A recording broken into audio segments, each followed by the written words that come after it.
Assalamualaikum warahmatullahi wabarakatuh. Anak-anak, materi kita sekarang adalah teori relativistik khusus. Kita mulai saja. Nah, di sini kita lebih banyak bercerita mengenai latar belakangnya. Ada yang namanya transformasi Galilean atau Galileo, yaitu teori yang cukup sukses dalam menjelaskan permasalahan dinamika partikel atau benda. Yang item kedua, dalam mekanika Newton ada suatu kerangka khusus yang disebut kerangka inersia, di mana hukum Newton mempunyai bentuk yang sama dalam kerangka tersebut. Kerangka inersia ini adalah kerangka yang memenuhi hukum pertama Newton, yaitu sebuah kerangka diam atau bergerak dengan kecepatan konstan relatif terhadap yang lain. Yang terakhir, hubungan antara kerangka inersial satu dengan yang lain adalah melalui apa yang disebut dengan transformasi Galilean atau Galileo. Nah, di sini kita lihat ada tiga ini ya, pada sumbu X, pada sumbu Y, dan sumbu Z, yang titik O tanpa aksen itu yang dalam posisi diam. Yang O aksen adalah yang bergerak. Nah, ketika bergerak tentu dia akan memiliki kecepatannya. Dan bergerak sepanjang sumbu X. Transformasi Galilean yang menghubungkan antara O dan O aksen kita bisa lihat jika dia bergerak adalah pada X aksen, X dikurangi P kali T, Y aksennya sama dengan Y. Kenapa? Karena yang bergerak ada pada sub X, Z aksennya sama dengan Z, P aksennya sama dengan T. Dari transformasi di atas dapat disimpulkan bahwa waktu yaitu T bersifat absolut dalam mekanika Newton. Ini merupakan teori elektromagnetik Maxwell. Menjelang akhir abad ke-19, fenomena listrik dan medan magnet berhasil dirangkum dalam 4 buah persamaan matematis oleh Maxwell yang disebut persamaan Maxwell untuk elektromagnetik. Teori elektromagnetik ini juga cukup sukses menjelaskan fenomena gelombang radio dan optik di tangan Hertz dan Young. Dari persamaan Maxwell tanpa sumber diperoleh sebuah konstanta universal yang disebut laju cahaya dalam vakum, yaitu C, yang kalian biasa kenal nilainya 3 kali 10 pangkat 8 meter per second. Dari sini disimpulkan bahwa gelombang elektromagnetik dapat merambat tanpa medium. Ini yang tiga permasalahan yang timbul. Walaupun kedua teori ini, yaitu mekanika Newton dan teori Maxwell, membahas fenomena fisika yang berbeda, tetapi ada satu permasalahan penting yang muncul, yaitu permasalahan Maxwell. Bentuknya tidak sama terhadap transformasi Galileo. Akibatnya bahwa teori elektromagnetik sifatnya berbeda dan bergantung kepada gerak pengamat. Selain itu, laju cahaya tidaklah konstan dan bergantung kepada gerak pengamat. Terlebih lagi, perambatan cahaya yang digambarkan sebagai gelombang elektromagnet melanggar konsep klasik bahwa harus ada medium perambatan gelombang.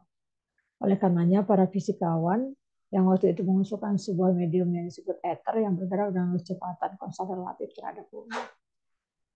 Yang keempat, fakta eksperimen. Percobaan Michelson-Morley menunjukkan bahwa medium merambat ether tidak mungkin ada di alam, karena hasil yang diperoleh perbedaan laju cahayanya adalah kecil dari 10 pangkat min 8 sampai 10 pangkat min 12. Berikutnya, kita masuk kepada teori relativitas khusus. Ada postulat relativitas khusus. Hukum fisika bentuknya sama untuk semua kerangka inersial. Laju cahaya dalam vakum adalah tetap tidak bergantung pada gerak pengamat. Di sini kita ada konsekuensi postulat relativitas khusus. Waktu bersifat relatif ditandai dengan adanya fenomena dilasi waktu. Misalkan tinjau dua kerangka O diam dan O aksen bergerak dengan kecepatan konstan V sepanjang sumbu X. Jika perubahan waktu awalnya yang diukur oleh pengamat di O, maka waktu yang diukur oleh pengamat di O aksen relatif terhadap O adalah delta T-nya, delta T mula-mula dibagi dengan akar 1 min V kuadrat per C kuadrat. Jadi waktu yang diukur oleh pengamat di O aksen lebih lama dibanding pengamat di O. Nah, berikutnya ada kontraksi panjang. Analog dengan dilasi waktu, konsekuensi lain adalah kontraksi panjang. Tinjau pula kasus yang sama dengan sebelumnya. Jika panjang mula-mula adalah panjang benda yang diukur oleh pengamat diam, Maka pengamat DO aksen mengukur panjang tersebut L sama dengan L00 kali akar 1 min V kuadrat per C kuadrat. Jadi panjang yang diukur oleh pengamat yang bergerak lebih pendek dibanding pada pengamat yang diam. Begitu juga untuk kesetaraan massa dan energi. Konsekuensi lain yang dapat dilihat adalah adanya hubungan kesetaraan antara massa dan energi. Di sini kita M0 adalah massa diam sebuah benda, maka energi total benda E sama dengan M0 C kuadrat per 1 min V kuadrat per C kuadrat. Untuk energi kinetiknya M0 C kuadrat per akar 1 min V kuadrat per C kuadrat dikurangi M0 C kuadrat, di mana V adalah kecepatan benda. Nah, jika kecepatannya 0, maka energi kinetiknya 0. Karena di dalam energi kinetik ada kecepatan. Tetapi energi totalnya tidak 0. Inilah yang kita sebut sebagai energi diam dari sebuah benda. Energi diam adalah M0 kali C kuadrat. Jadi sebuah benda bermassa M0 setara dengan energi sebesar M0 C kuadrat. Ini kausalitas dan paradoks kembar. Dalam rumusannya, teori relativitas mengklaim bahwa waktu T berkedudukan sama dengan koordinasi pada sumbu X, Y, Z. Dari sini disimpulkan bahwa dimensi alam semesta kita bukanlah 3, melainkan 4. Berikut ini gambaran 2 dimensi yang disederhanakan dari ruang waktu. Daerah yang berbentuk kerucut yang berwarna putih disebut kerucut cahaya, yaitu daerah di mana cahaya bergerak. Kita lihat lagi. Daerah hiperbola yang berwarna hijau disebut daerah time-like, yaitu daerah di mana benda-benda bermassa diam bergerak dan berkecepatan lebih kecil dari cahaya. Daerah ini memiliki struktur kausalitas sebab akibat, karena tidak adanya kurva tertutup yang menghubungkan antara masa lalu yang T-nya kecil dari 0 dan masa depan T-nya besar dari 0.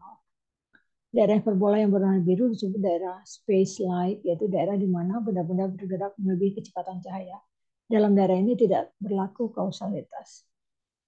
Ini ada paradoks kembar. Hal yang kontroversi dari teori relativitas khusus adalah yang disebut paradoks kembar. Misalnya A dan B, dua orang kembar. Si A pergi keluar angkasa menggunakan roket dan si B tinggal di bumi. Jika A pergi dengan kecepatan konstan dan mengukur waktunya sebesar delta T mula-mula, maka B di bumi mengukur waktu A lebih panjang. Tetapi karena gerak sifatnya relatif, maka hal sebaliknya juga dapat terjadi, yaitu A mengukur waktu bumi lebih panjang. Jadi dalam hal ini, jika A dan B dalam kerangka inersial, maka tidak ada yang lebih muda dan tua. Dan tidak ada paradoks. Paradoks ini dapat terjadi jika salah satunya dalam kerangka dipercepat atau non-inersial.